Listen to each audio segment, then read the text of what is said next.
구독자 여러분 안녕하세요. 미니두니입니다. 오늘은 추석 연휴가 시작되는 토요일이에요. 제가 좀 여유 있게 촬영을 하고 어제부터 계속 열심히 또 책을 읽고 있습니다. 제 목표가 한 달에 9권, 10권 정도를 항상 읽자 이런 목표가 있는데 이번에는 9월 중순쯤에 이미 9권을 돌파를 했더라고요. 제가 항상 인스타그램에 사진을 찍어서 이번 달에 어떤 책을 읽었는지를 업로드하고 있는데 이번에는 9월 초부터 중순까지 책을 좀 열심히 많이 읽어서 빠르게 달성을 했고 제가 지금 동시에 읽고 있는 책들이 많아서 아마 9월 말까지 돼도 또 많은 책들을 읽을 수 있지 않을까 생각을 하고 있어요. 그 중에서도 제가 지금 읽고 있는 책들을 오늘 소개를 해드릴 거고 또 다음 주, 다다음 주에도 계속 완독해 나가는 순서대로 소개를 해드릴 것 같은데 앞으로 정말 재밌는 책이 많이 준비되어 있으니까 기대 많이 해주세요. 일단 추석 연휴에 업로드 될 것 같은 첫 번째 영상 3권을 소개를 해드릴 건데 그 중에 왼쪽에 있는 왕세자의 살인법이라는 책은 2권이 시리즈예요. 2권이 한 세트로 구성이 되어 있어서 저는 이제 제가 읽고 있는 1탄 위주로 소개를 해드릴 거고 오른쪽에 있는 샘 호손 박사의 불가능 사건집 이 책도 제가 1권만 읽고 있기 때문에 이 책은 1권 위주로 소개를 해드리려고 합니다. 표지부터 정말 화려한 왕세자의 살인법이라는 책은 지난 영상에서부터 계속 소개를 하고 있는 스윙테일에서 또 제공을 받아서 오늘 소개를 하게 되었습니다. 오늘 소개해드리는 책들 정말 재밌는 내용이 가득 담겨 있으니까 기대 많이 해주시고 오늘의 다독다독 책순위 바로 시작합니다.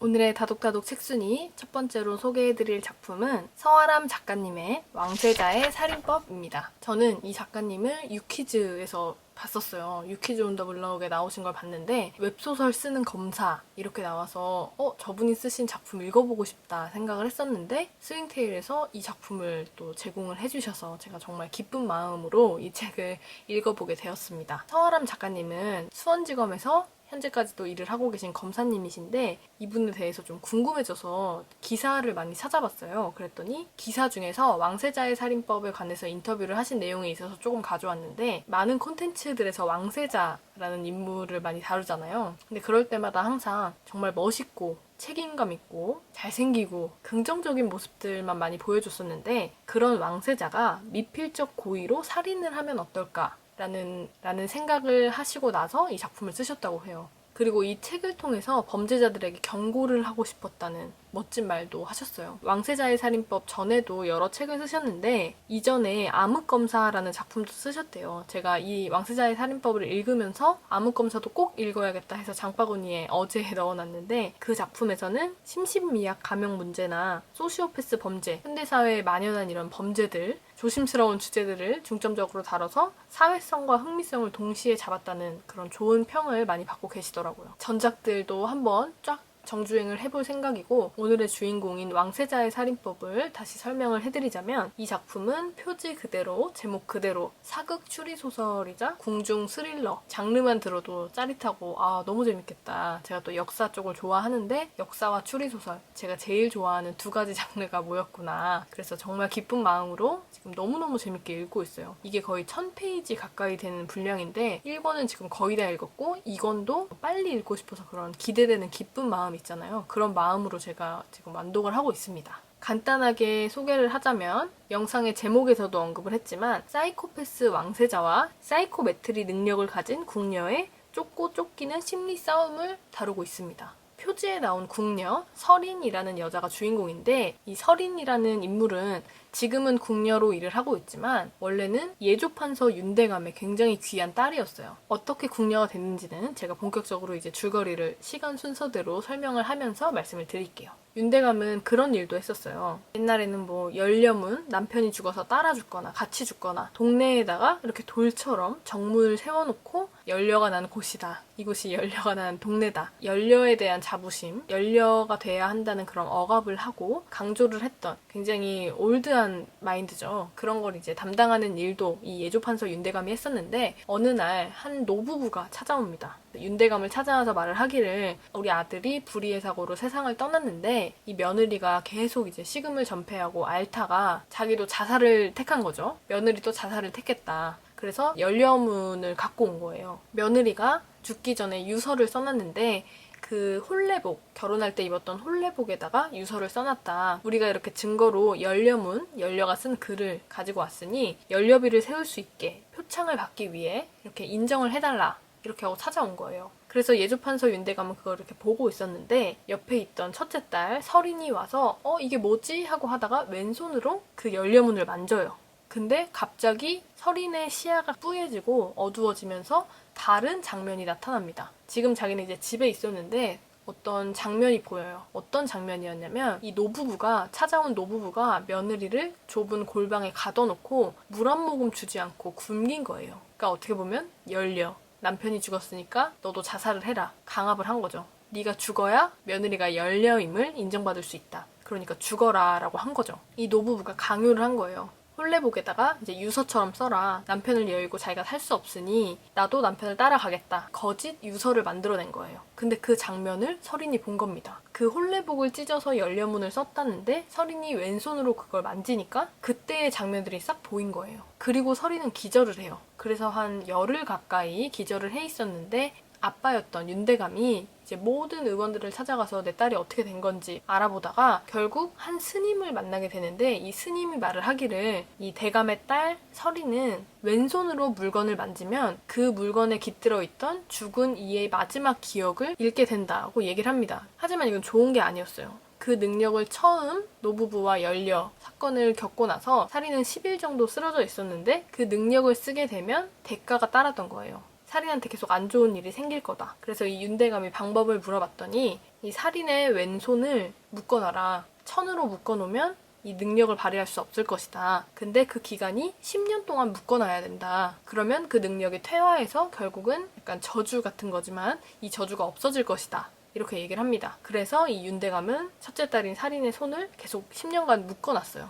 여기서 이제 본격적으로 사건이 진행이 되는 게 10년을 거의 채웠을 어느 무렵에 윤대감이 억울하게 영모의 누명을 쓰고 가문이 거의 몰락하는 사건이 발생을 해요. 그래서 윤대감은 제주로 유배를 갔고 딸인 설인과 동생 아린, 이렇게 설인, 아린 두 자매였는데 이 두 자매는 가문의 몰락 때문에 경복궁에 있는 동궁전, 세자를 챙기는 동궁전에 궁녀로 들어가게 됩니다. 둘이 같이 살 수 있는 방법은 궁녀가 되는 것밖에 없어서 그렇게 둘이 살고 있었는데 어느 날 동생인 아린이 궁 안에 있는 연못에 빠져서 익사한 채로 발견이 돼요. 익사한 채로 발견이 됐는데 언니인 설인이 느끼기에는 연못에 빠져 죽은 게 너무 이해가 안 가는 거예요. 얘는 물을 좋아하지도 않고 근처에 갈 리가 없고 자기가 이렇게 빠질 리가 없는데 이걸 제대로 조사해달라고 궁에 요청을 했지만 궁에서는 그냥 한낱 궁녀의 죽음이다 하고 그냥 무시를 한 거예요. 그래서 너무 화가 났는데 딱 문득 생각이 든 게 물에 빠져 죽었던 동생 아리는 이 설인이 선물했던 꽃신을 신고 있었어요. 그래서 이제 죽어서 발견됐을 때도 그 꽃신 한 짝이 남아 있었는데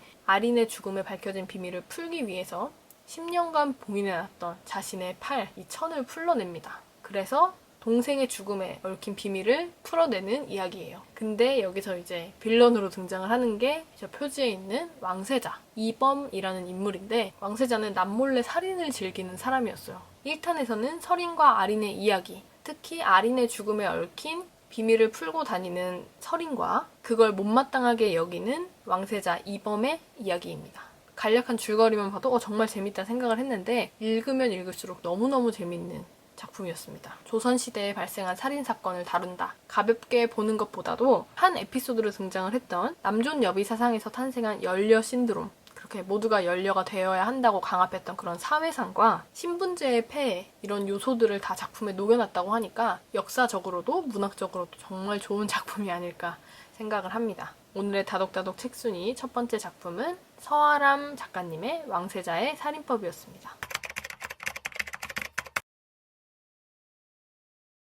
오늘 두 번째로 소개해드릴 작품은 에드워드 D. 호크 작가의 샘 후손 박사의 불가능 사건집입니다. 이 책이 올해 초 5월에 나온 작품인데 제가 그때쯤 이 책을 보고 되게 인기가 많네, 베스트셀러에 오래 있네 생각을 했었는데 그리고 나서 얼마 안 돼서 바로 또 2탄, 표지색이 아마 핑크색이었던 것 같은데 그 책이 나와서 또 바로 베스트셀러로 가더라고요. 그래서 아니 난 아직 1탄도 안 읽었는데 벌써 2탄이 나와서 베스트셀러까지 되는구나 싶어서 빨리 따라잡아야겠다라는 생각에 도서관에서 빌려온 작품입니다. 에드워드 디오크 작가는 1950년대부터 미스터리를 발표한 작가예요. 굉장히 유명한 작가래요. 저는 처음 봤는데 원래 정통 추리? 정통 미스터리 작품 좋아하면은 이 작가도 좋아할 거라고 많이 얘기를 들었었거든요. 이 작가의 작품은 처음 보게 됐고 거의 20명이 넘는 다양한 시리즈의 캐릭터를 만들어냈다고 해요. 저는 이제 그 20명 중에 한 명인 샘 호손 박사라는 인물의 이야기를 읽게 된 건데 가치 없는 물건을 훔치는 도둑 닉, 형사 레오폴드 반장, 불가능 범죄를 해결하는 샘 호손 박사,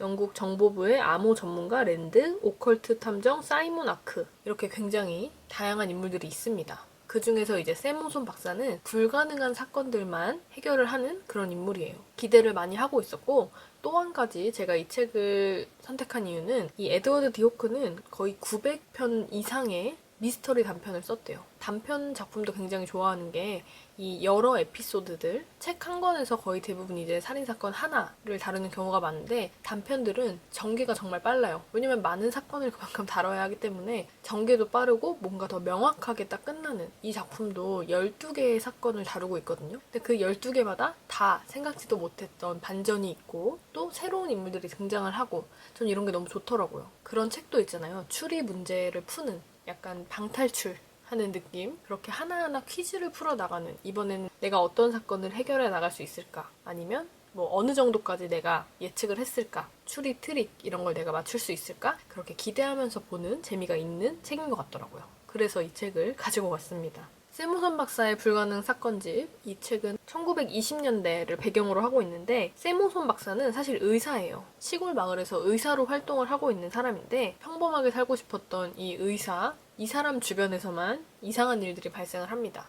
그게 이제 12가지 사건이나 있었던 거고 제가 궁금해서 12가지 사건이 뭔지 그것부터 먼저 봤는데 간단하게 말씀을 드리면 다리 중간에서 마차가 사라진 사건, 잠긴 문으로 빠져나간 강도, 허공에서 목이 졸린 스턴트맨 이렇게 한 줄로 설명이 가능한 에피소드들인데 거기에서 독자들은 문제를 풀어나가야 되는 거죠. 뭔가 내가 탐정이 돼서 추리를 할 수 있는 것 같은 그런 재미를 느낄 수 있는 내용들이 많았어요. 제가 지금 한 3가지 사건까지 읽었는데 가장 먼저 느낀 건 이거 정말 시대적 배경이 1920년대이긴 하지만 정말 오래된 책이구나. 이 작품은 원래 오래된 책인데 이제 한국에 나온 게 최근인 거지? 정말 오래된 책이거든요. 그래서 그런 걸 느꼈고 또 두 번째는 정통 추리. 뭐 아가사 크리스티나 코난 도일처럼 추리하면 딱 생각나는 탐정들, 작가들이 있는데 그런 분들이 쓰는 트릭들, 뭔가 정통 추리의 트릭들이 많이 등장을 하는 것 같았고 이제 그런 게 있기 때문에 퀴즈를 푸는 듯한 느낌이라고 제가 말씀을 드렸는데 구독자분들도 읽어보시면 딱 무슨 느낌인지 아실 거예요.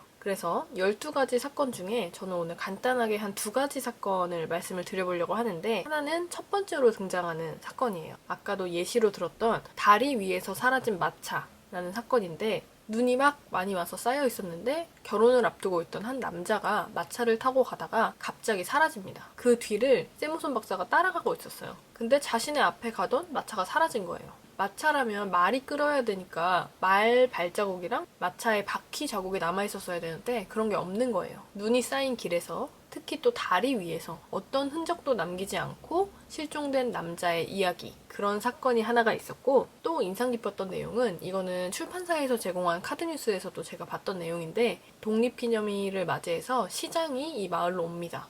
연설을 하려고 무대에 서 있던 시장에게 한 남자가 접근을 해요. 근데 그 남자는 본인의 목에 올가미를 걸고 있었는데 그 사람이 와서 갑자기 시장의 가슴에 칼을 꽂아요. 그리고 갑자기 연기가 막 발생을 하더니 그 사람이 사라져요. 독자들 너희 한번 이 사건 해결해봐 라는 식으로 문제를 제공을 하고 풀어야 하는 그런 내용이 담겨져 있습니다. 익숙하지 않은 내용도 있어요. 그래서 막 엄청 강력 추천한다 이렇게 할 수는 없고 가볍게 읽기 좋은 뭔가 많은 사건을 내가 탐정이 되어서 해결해 나간다 이런 느낌을 받고 싶은 분들에게 추천해드리는 두 번째 책 샘 호손 박사의 불가능 사건집이었습니다.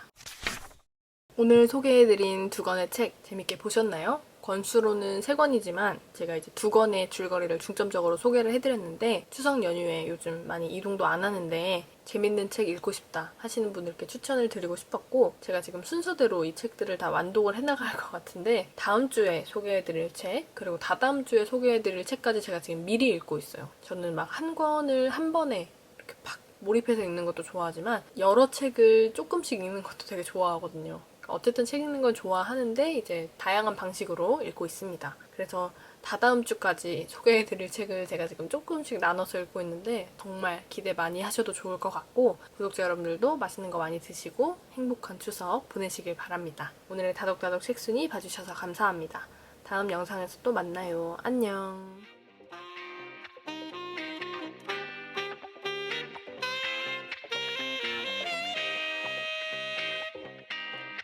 Enchanté.